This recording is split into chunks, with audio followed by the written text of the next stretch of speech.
This is Pastor Robideau of Valley Baptist Temple in Fairlawn, Ohio, here with today's Bible moment for Tuesday, November 29th, 2022.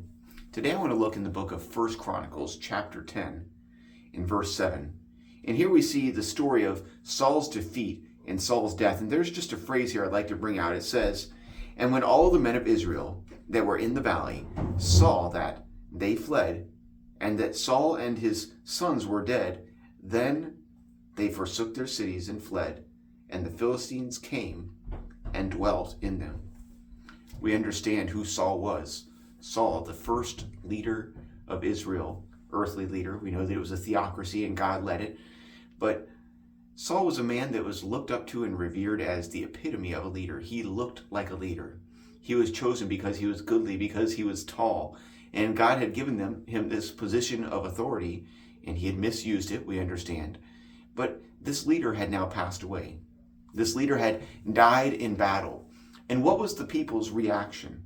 That reaction was to forsake their cities and flee. And the Philistines came and dwelt in them. These cities that the Lord had given them, these cities that they had taken and lived in and built up, when the leader died, they left. They forsook them. I'd like to ask you today, what will you do when your spiritual leaders die? I don't necessarily mean a physical death when they lay in the grave, when you walk by them in a casket, although that's a part of it. But what will you do when you don't have a spiritual leader in front of you to lead you and guide you? Will you forsake the things that God has led you to? Will you leave the will of God when someone else goes astray?